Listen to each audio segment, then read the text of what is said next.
time is now. Welcome back to the Time is Now podcast. Thank God we could be here together today. On this podcast, we speak to entrepreneurs from all industries and figure out what makes them tick, where they came from, what business means to them, and how they achieve success. I'm Dr. Slava Shut, a doctor of physical therapy, serial entrepreneur, and your host. Thank you, everybody, for joining us. The Time is Now podcast. I'm happy to introduce a very special guest today, Linda Gross. Linda is the host of the Men's Advocate radio show, coach, and author of multiple books, including Mastering Women. Title she claims she interviewed more than 20,000 men, and I'm excited to chat with her. So let's get into it. Linda, how are you today? And tell us about you. I want the world to know about you. Thank you so much for having me. I really appreciate it. I'm doing fantastic today. I hope you are too. Absolutely. I'm so excited to have you. You're a wealth of knowledge. I've talked to you before. You're brilliant. You speak to the hip, and a lot of love coming with it too. So it's awesome. So how did you get into this business? How did you get into all this that you're doing? Yeah, it started off on a personal level, as oftentimes things do, right? I went through a very messy divorce and I just decided to unleash some of my negative feelings. So I wrote a daily blog Monday through Friday, as a catharsis, just to let it go. Let's get past this. Life moves on, right? And so the blog got super, super popular, and my fans would write to me and they would say, "Oh my goodness, we have never heard this point of view before," because I'm very blunt, I'm direct, I'm honest, I don't mess around. I get right to the chase, like what you need to do. Here's what you're doing wrong. Here's what you need to do. Here's how to fix it. Boom. Like I don't sugarcoat it or dance around. And the receiver, they know exactly what needs to get done. So anyway, it started from the blog, and then the blog turned into the book, because the fans demanded it. They said, this is such good advice. We've never heard this. You've got to write a book. You've got to write a book. So I did. I took about 18 months and talked to, well, actually, let me back up. I wrote the book myself. I got to about chapter 7, and then I threw it in the trash. And I said, nobody wants to have me stand on a soapbox telling you how to get it done. So let me flip the script and let me find out what are the men's issues and then address the men directly. That way it's more personal. It's something that you want, not that somebody third party is saying. So I interviewed over 20,000 men to write that first book. And then I combined that. I have a degree in psychology from UCLA. I combined that with 10 years of academic research. So what I wanted to find out from the research was, how did the caveman date? And is it any different than 10,000? What we're doing today, is it any different than 10,000 years ago? And I was really shocked at the answer, because my findings confirmed what these 20,000 guys were saying. And the biggest secret is, the media will tell you it's environment, it's your parents, it's your school teachers, your classmates. No. Mother Nature is not stupid. Right. She has this all pre-programmed. It's all your hormones, your enzymes, your synaptic functions, because she wants to guarantee procreation. She wants to guarantee and ensure the species will evolve and continue. Because you know what? If it were left up to us, if humans had that much control, we would all die out in 30 years. We'd get lazy. We'd say, forget it. We, hit a roadblock. I'm not going to, but no. The biology says, yes, you are. Pick yourself up, because you're going to survive this, and you're going to, find a girl or a guy that you want to be with, and life goes on, and you will procreate, and the species will continue, because that's how it works. It's amazing. As a religious Jew, really early on in the Bible, God says, be fruitful and multiply. Right. the dichotomy between the greatest accomplishment in human nature is procreation. You could use it for bad and you can Hmm. use it for good. The drive for sexuality is programmed in us genetically because if God didn't put that in, as you said, we wouldn't even, what would we do? Especially men. We'd find We'd give something else. up. Yeah. That's it. Bye-bye. See you later. Netflix and beer or whatever. Netflix and chill, as they say. Absolutely. Absolutely. So I want to know, which is interesting to me because nobody advocates for men. Okay. Yeah. And you have a radio show that is called The Man's Advocate. Now, Yeah. I want to know, and I'm sure the listeners want to know, Yeah. what makes us need an advocate and why are you doing it? I I have a sense of right and wrong, and I hate when somebody is wronged or inaccurately accused of something and that's not the case.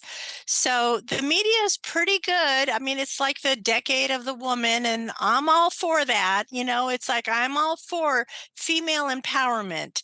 However, what has happened in the last decade or two is I think it's okay to empower women, liberate women, but you have to raise both sexes up.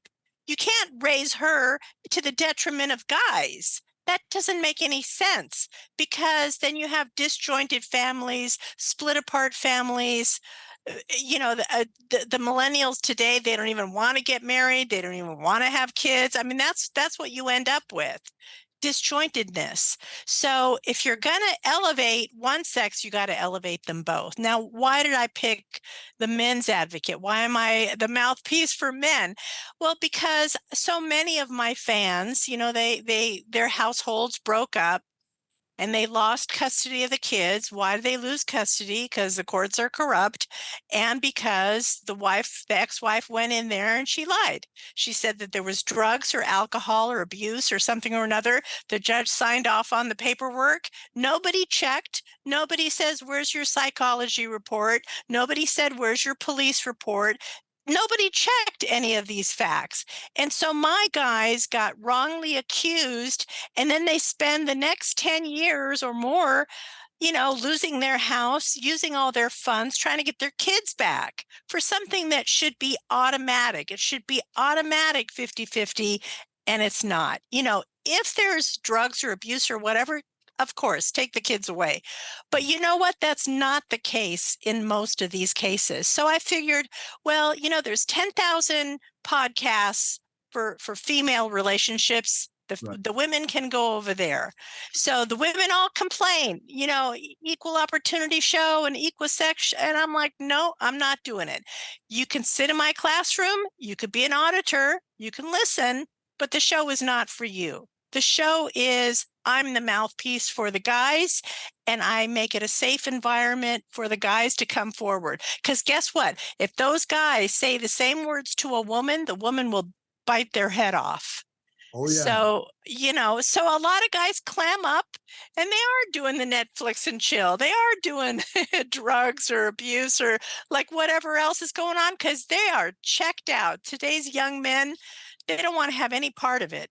They saw their parents go through nonsense and they don't want it. I So don't blame them.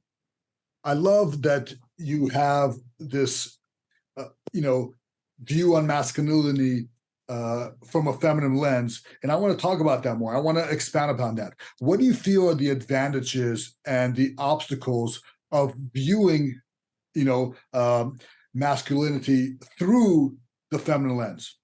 I think it's a huge disadvantage. Most women cannot do what I do. I was very lucky. I had a really strong dad. He was an engineer and a scientist and an inventor, and I got his brain. I have like a male brain, a left brain. I'm logical, analytical. I love cars. I love maps, but most women don't have that kind of brain. Most women are on the other side, right? They're what's called right brain, which is they're more emotional. Nothing wrong. Both sets of brains are equally needed and they're supposed to be complementary. So to answer your question, most women could not do what I'm doing, could not coach the way that I'm doing, because they get too emo and they tell the guy, you need to do this, this, and this, that you need to do X. And the poor guy chases his tail doing X. Meanwhile, it's not X at all, it's Y. So she won't tell the truth. Most women will not tell the truth because they think it's confrontational. To me, it's not confrontational, it's conversational. Like, the guy needs to know the information. So, for example, you know, the following two comments, if I had a dollar every time I heard this, I'd be a millionaire, as they say, right? But women will tell you, I want a guy who makes me laugh. Right. I want a guy who is a sensitive guy who will cry at the movies. Both of those words are not in my book. It's the biggest lie you will ever hear. The sensitive guy business, they go in the bathroom with the girls, you're all having dinner, whatever, they go in the bathroom. Oh, oy vey, as they would say. The smack talk that they talk behind your back, you don't even want to hear the end of it. But to your face, they'll tell you, oh, I want a sensitive guy. No, they do not want a sensitive guy. So I tell the guys, it's okay to be sensitive, but you got some work to do ahead of that. Right. So no sensitive guy for the first 90 days. The first 90 days, you have to establish your confidence. Uh-huh. So then when you've done that, then it's okay to bring out your sensitive guy. I've talked to several different relationship experts on this show, and it's funny from the men's perspective, of course. And I have some friends that coach specifically men on how, basically to rekindle their relationship with their wives, right? And and it's funny. I pick up a few things, and it's funny hearing from your perspective. Like, you're saying the same thing, and it's if women truly wanted the nice guy, right? There wouldn't be all these coaches coaching men not to be in the friend zone, right? Because the moment, it's funny that the term was actually coined, friend zone, because the nice guy that the women truly want is shoved into that friend zone and they can never get out. And then somehow they are talking to their friend about this relationship, about some a-hole that screwed them, because they went for some complete opposite of funny and sensitive. And like, how does the guy decipher this thing? Like women don't have a code. Like it's just like Wild Wild West. Like, we will never figure the women out. We never will. However, can you give us some clues and some insights of how to not be in a friend zone, but at the same time, like, be something that men could be more dateable, let's just say, because the percentages of dateable men that's a pandemic in itself, right? Right. So either you're friend zone or you're not dateable. Right. So where do we go? Okay, I'm not asking you to be an a-hole, because that's not the definition of confidence. Again, it goes to my research with the caveman research. It's biological. The reason why it's biological, that they need confidence, women need confidence like they need air, okay? It's that important. It's the number one trait that the guy must possess. Okay, so what that means is, from a biological point of view, Mother Nature made you guys bigger, badder, stronger, faster, in general, most of the time, than we are. And the reason why is to pull us out of danger. So if there's a weather problem, it's a hurricane or an avalanche or a flood, or maybe it's a fire, some kind of danger, the car went off the cliff, whatever, we're looking to you, because you're bigger, badder, stronger, etc., than we are, to help pull the women and children out of danger. So most of the book, about a third of the book, I teach guys how to have confidence, because a lot of guys don't have confidence. So now this is different than what I call fake confidence. Fake confidence is arrogance and cockiness. Now, the players know they need arrogance and cockiness. And will that work? Yeah, it works for a little while, but it's not going to work for the long haul, because sooner or later, she will discover your true nature. and you're not getting it done for real. Now, my peers, my colleagues who write about this topic, usually male dating coaches, they will tell you, practice on women, practice on, no, you don't practice on women. You got to have the confidence before you get there. So the guys, what I tell them to do, how do you build that confidence before you get there, is most guys, they relate through their work, their passion, their hobby, whatever they're good at, just practice that 1 hour a week. And if you practice it even more than that, let's say you practice it 1 hour a day, all the better. What's the magic formula? If you have 10,000 hours under your belt, you're now an expert, right? Okay, so you get the confidence, and I give them little homework tips on how to build that confidence. That way, when you walk into that room, you've got confidence in your belly. It just shows. You don't even have to say anything. All the women look at you like, ooh, who's that guy? Because of the way you stride yourself. You take a stance, you take a position, and you know what? They sense that. Conversely, they sense if you're a weakling. If there's an earthquake, I mean, you and I both live in Los Angeles. If there's an earthquake, we don't want the guy to be running under the table. Meanwhile, when the whole house is caving in, right? We need somebody to say, okay, stay away from the staircase, or what I tell my family is go to the bathroom initially until it stops, because the bathroom has lots of plumbing. It's the strongest room in the house, with all the iron pipes and everything. So yeah, we're looking for someone that's going to lead the pack, lead the charge here. So if you're going to run and hide, that ain't going to work. So and then when you graduate from that, then you practice on women. And I tell the guys, practice on somebody you don't want to date, because then there's no charge, there's no fear, you're not going to talk yourself out of it. So practice on a 4, 5, or 6, right? right. And what you do, don't ask them for a date. All you're trying to do is get a rise out of them. You're trying to get a laugh, a wink, a smile, a nod, a good morning. You're trying to get some kind of reaction. And then that way, when you have that all under your belt, you practice that for 2 months, 3 months, really, that's all it's going to take. Then when you see a 7, 8, or 9, or 10, you're ready to go. You're ready to go because you've done the work. That's amazing.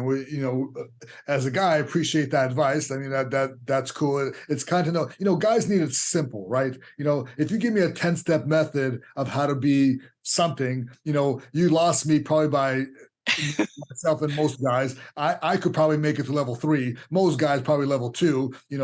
That's why the entrepreneur in me, the go-getter. But guys are really simple. So if you tell me in the audience, like, look, the number one success secret to dating and being good with your spouse is confidence. It Right. sounds like it should be easy, right? But what are the pitfalls of the regular guy who's not supercharged, the regular guy who's not all fired up, who doesn't necessarily go to the gym, who's not a firefighter, police officer, who runs into danger? Like, how does the regular Joe Schmo build that confidence? I know you mentioned, the practices, stuff like that, but, is there anything else that a regular guy needs to do to raise up just a little bit? The easiest couple things that you can do is go to the gym, pump iron, because guess what happens when you pump iron? It dumps testosterone in your system. Testosterone, what is that? It gives you the nerve to talk to the girl. Right. Okay, so that's one way. Another way is to eat red meat once a week. Red meat also dumps testosterone into your system. So those are a couple of cute little tricks. Now, the con of all that, don't go near any soy product. I saw this guy once, and he had man boobs. He was at my gym, right? And so I said, dude, you got to stop eating the soy. And he goes, Linda, no, I don't eat soy at all. And we went through the whole thing. I said, your coffee creamer, what you put in your cereal. Um, like we went through all the edibles, right? And he was right. None of those categories, matched up for him. He promised me he was not eating soy. And he comes back to me 3 days later and he goes, my wife has hand soap, liquid hand soap in the bathroom. Could it be that? Because it's made of soy. And I'm like, oh my God, yes. Right. Stop using that. Get your own hand soap. And literally in 2 weeks, he stopped using the hand soap. The man boob started going down. Wow. So Yeah, don't have anything that is estrogen, centric, because that's going to be the opposite. It'll take your confidence away. absolutely. It's proven. There's so many piles of data about feminizing foods and feminizing products. The aerosols, the this, the air fresheners.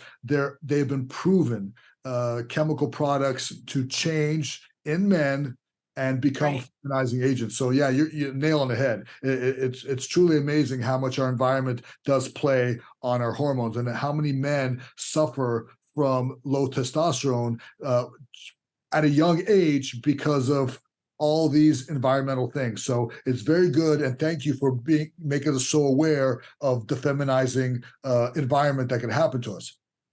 I'm just curious, like, when you said you interviewed 20,000 men, I mean that's a lot of dudes. So Yeah. so how did you do that? Was it a mailer? Was it by phone? Was it email? Like, how did you gather so much data? They had just invented the chat window. So, like on Facebook, we call it DM. On IG, it's called DM, but they had just invented that. So, most of my people that I was talking to were on the chat windows. So I could have 5 chat windows going on simultaneously. Some of them were phone calls, some of them were emails, but I would say 80% of them were the chat windows. So, and I just loved it so much.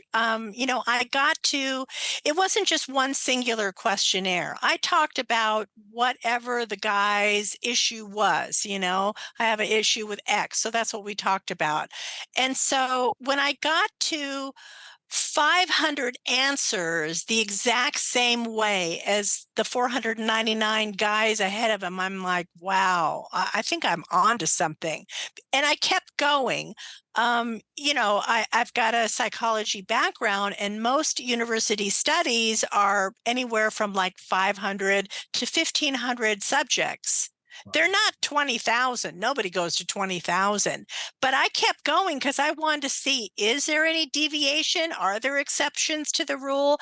And no, there are not. I mean, it's just like once you know what the rule is, all you have to do is do it. It's like I'm giving you the magic key that unlocks the lock. And there are only 4 principles that you have to do, 4 characteristics that you have to have. Confidence is one of them. Okay. So the second one is connect with her. Connect with her means find something in common. Before you say, oh, you're so beautiful, or you got a great figure. Like everybody says that. She's heard that 10,000 times already. If she is a 7, 8, 9, or 10, right? So look around the room and say, wow, I see you got the onion rings. I was thinking about ordering the onion rings. Are they good here? Or, wow, that band is really good. Have you heard this band play here before? Look around the room, find something in common first, and use that as the icebreaker. Connect with her. And then number 3 is caring. Caring means you have to give a rip. If you don't give a rip, she's not your girl. Throw the fish back, go keep fishing, right? You have to care. Because if not, what are you doing there? It's just a bang, right? Okay. So, and then number 4, okay, so the players, they know how to do number 1, but it's not confidence for real, it's fake confidence, the cockiness and arrogance, which gets them a little bit of mileage. Okay. And the connect with her and the caring, they know that secret too, but it's not long lived. It's like they're doing it temporarily, the ends to the goal, means to the Trying to ends, hook the bait. whatever. Yeah. Right. But here's the part that a good guy is going to win out over the player that they don't have: character. You Ooh. got to walk the walk, talk the talk. You got to be a man of morality and values. And here's my line in the sand. Don't cross my line in the sand. Otherwise, there's the door, hit the door. So you got to have that character, and the players don't have that. That's why you're going to win the race after the 90 days. So, yeah, that's all you need. Just those 4 characteristics. You don't need laughter. You don't need money. Actually, another word that's not in my book: money. You don't need money, because that's a misnomer too. It's not the money. It's what the money represents. Right. The money represents confidence. I So could wipe out your bank account tomorrow, but on day 2, you'd figure out a way to get it back. Because why? Because you got the confidence. You already did it once. You could do it again. right. No, that's Make sense? awesome. What's interesting is, you talk about, your history and your divorce, how you got things going, and you talk about, most likely what I've heard from you is a lot of great value for the single guys. What is the percentage, or how would you, when you coach, do you coach married guys too? Oh, yeah. Yeah. So what is their problem? Like what, let me ask you, once you're in the game, right? Yeah. You've already, like you're married, let's say over a decade. What do we need to do? Because, is it the same 4 principles? Is it, It's the character, same same? 4 principles. So why does a married guy need it? Well, you guys, you're very goal oriented. Once you got the ring on the finger, you figure, okay, I'm done. I already achieved the goal. That's when the fun and games start. So No. you have to date her. You have to continue to date her, at least bare minimum once a month, hopefully twice a month, and hopefully once a week.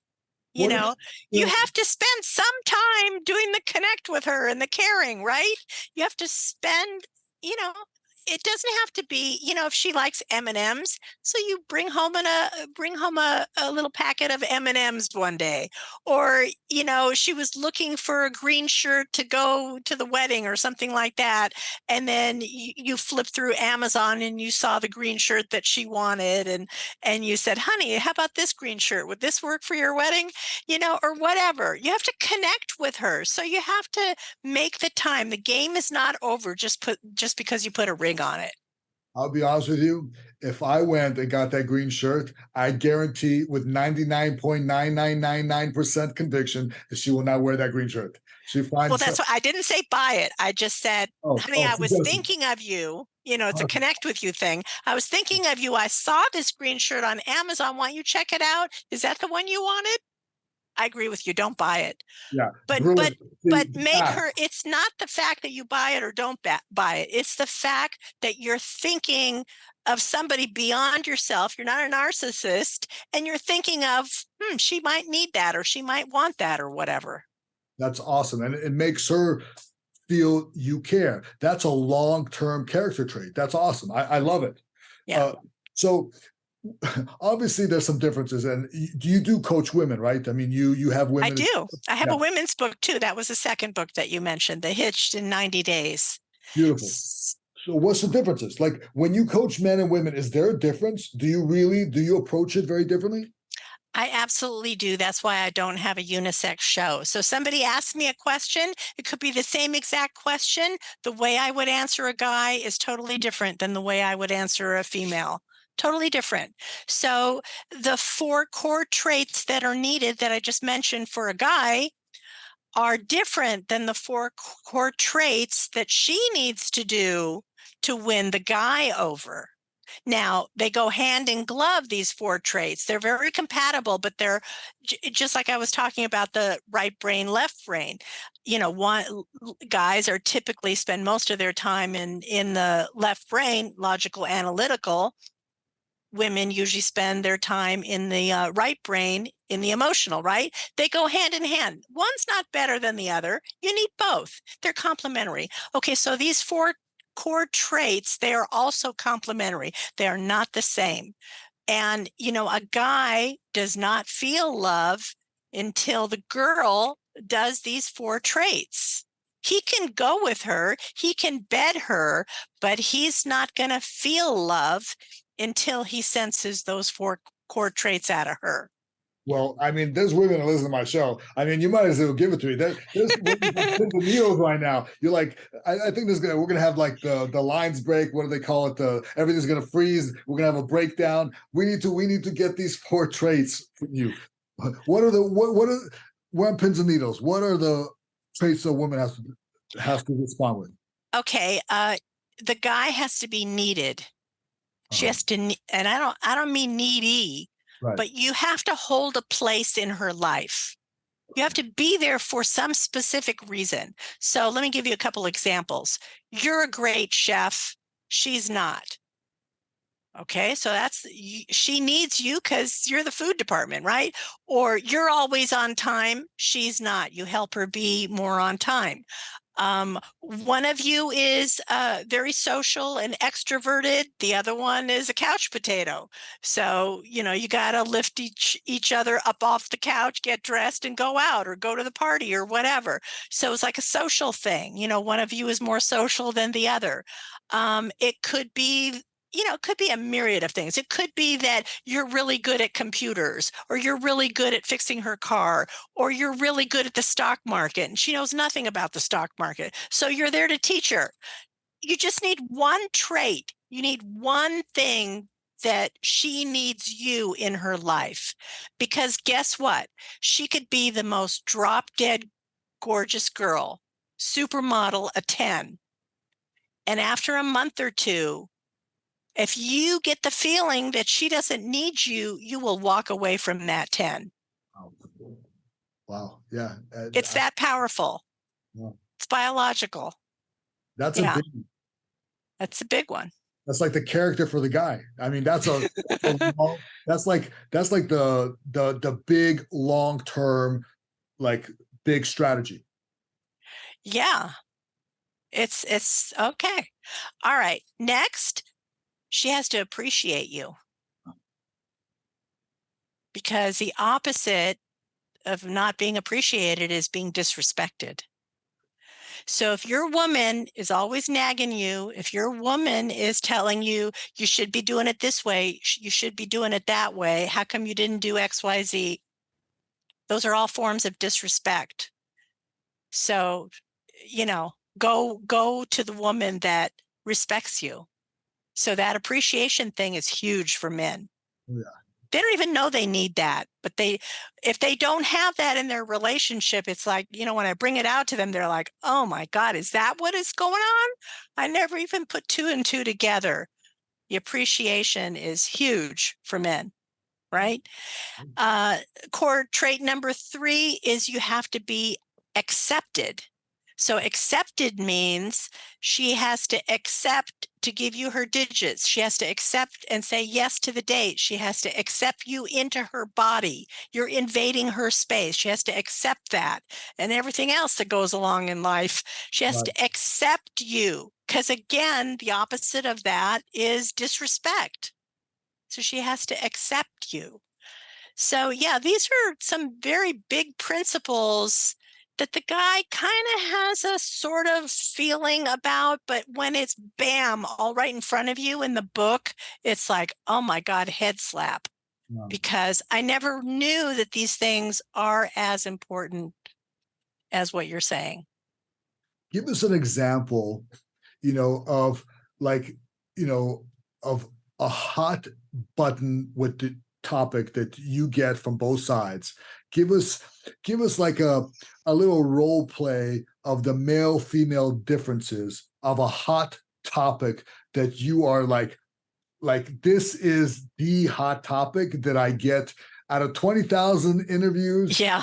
Come up 20,001 times, and from the male and female perspective. Okay.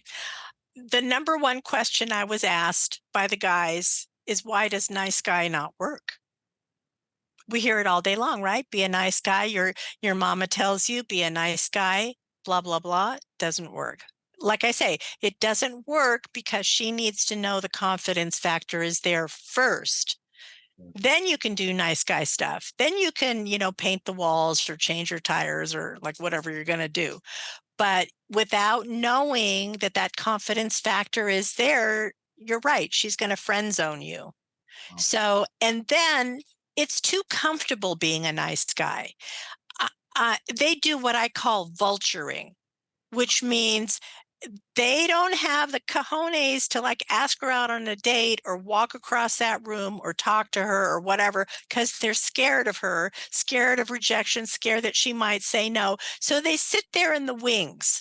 So this gorgeous girl that you want to go out with, she's talking about her bad player boyfriend, the ex-boyfriend, and she's calling you up at 2 a.m, or she's calling you at 2 a.m to say, can you pick me up from the restaurant because he just dumped me, and you put on your pants and you go get her or whatever.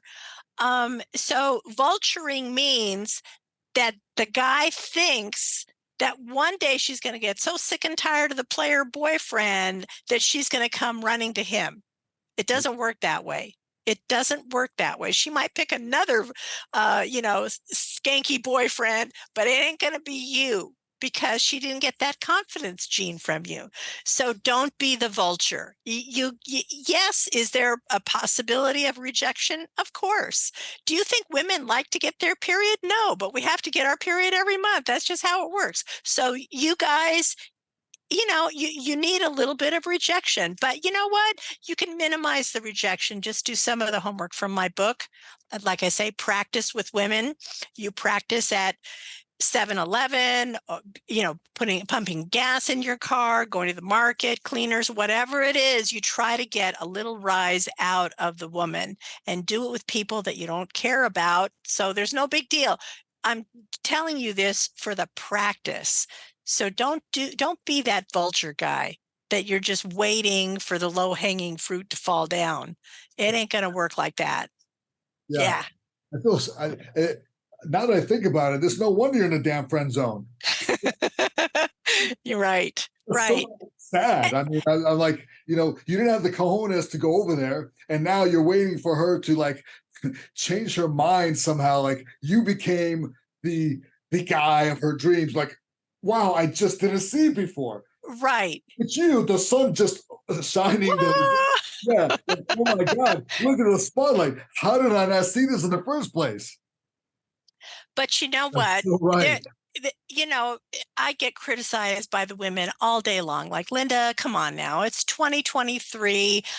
You go, girl. You're in charge. Ask the guy out first. Ask the guy to, propose to the guy first. Like, what's wrong with you? Step up into 2020. And I'm like, nope. Doesn't work that way. And they're like, why? And I said, and I interviewed some of those guys where the woman proposed first, right?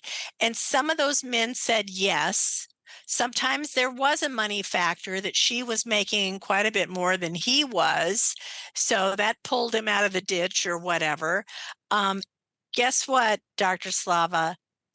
Every single guy where the wife proposed first, every single one of them was cheating on the wife. Every single one, like hundreds and hundreds of them. I didn't find one exception to that. So yeah, they might have said yes to the wedding, but behind the scenes, they're stepping out on their wives. Well, they didn't respect her. They don't respect her, right? That's a complete lack of respect. And, I guess it goes both ways with the confidence, because it seems like the guy got sort of what they wanted, made it easy, maybe too easy, right? Right. And the too easy does not work for guys either. That's not a good solution either, because guys, sorry to say this, guys, but we take advantage sometimes. She's too soft also. She's going to let you do what you're going to do. You have no repercussions. You're going to do what you're going to do. Yeah. That's And all. you take away the hunt from the guy. The guys like the hunt. They like that adrenaline thing going on. It's like you might as well be hunting the bear or the lion or whatever, back in the day, right? Well, It's a good I, looking one. correct me if I'm wrong. I think you guys like the hunt. It's like, yes, I did it. I crossed that milestone. I got her digits, or, she said yes to the first date or whatever it is. It makes you feel good. It makes you pound your chest. Yeah, What are you it going to wait did. for her to do it? Right. It's just, you got the sexes backwards. Then she's taking the dominant role and you're taking the passive role, which is why it doesn't work. It Doesn't work. does not work. You know what? I have gay guys read my book, and I'm like, why are you reading the book? And they're like, you know what? The same principles apply, because somebody in the relationship takes the male role, the dominant role, and somebody takes the passive, artistic, emo role. And it all works. The same principles apply. I'm like, okay, good job. I don't judge. If that works, it works. But there Yeah, are characteristics. I hate to tell people, I know you want to say modern, modern, modern. Physiology is not modern. Physiology goes back many, many moons, and we are wired a certain way. Talk to God if you have a problem. That's just the way it is. It's been amazing, Linda. Any last words that you want to share with us, like any bits of wisdom? You've brought so much value and so much. We thank you so much. It's like been awesome. Your breath of fresh air, and I'm happy that we have such an advocate like you. And it's been much a blessing. So, any last words? Any like bits of wisdom you want to leave with the audience? thank you so much. Yeah, they can pick up the book on Amazon, as well as the audiobook now is fresh off the press, 50 different hosting platforms for the audiobook. The women's book, of course, is Hitched in 90 Days, where I teach the women how to be so irresistible that the guy has to propose to you within the 90 days because he fears losing you. And Really? my married women even pick that one up, and they say, my husband's like chasing me all the time now. I only did like 2 chapters, and he's like so in love with me all over again. So yeah, pick up those books. And if you look at the sign behind me, I have a coaching business for business. Also, it's called 90 Day Biz Blueprint. And my CEOs and entrepreneurs come to me with all their business headaches behind the scenes. And I map out a blueprint and a strategy step by step, how we're going to take you from where you are, evaluating your strengths and weaknesses, to where you want to be, and relieving you of all the stress from all the business problems that have bogged you down. That's amazing. Wow. So I want everybody to get these books, the audio tapes. You know, you're amazing. I hope like they're knocking down your door, after Thanks. this. So it's been awesome. We thank you. Always amazing talking to you. And we thank you for being here today. Thank you so much. And by the way, I'm returning the favor. In a couple of weeks, you'll be on my show. Can't I wait. can't wait. Yeah, bring it. I'm ready. I'm All ready. right. I'm gonna bring some confidence, girl. Be ready. All right. Well, you already have that in spades, so I'm not worried. We'll talk to you soon. Thank you so much. Thank you so much. Be well. Be sure to like and subscribe if you're watching us on YouTube. If you're listening, make sure to rate us on Apple Podcasts and Spotify. Thank you for listening to The Time Is Now with me, Dr. Slava Shut. Remember to tune in every Friday at 2 p.m. and send in your questions to Dr. Slava Shut on Twitter. Thank you, thank you, thank you.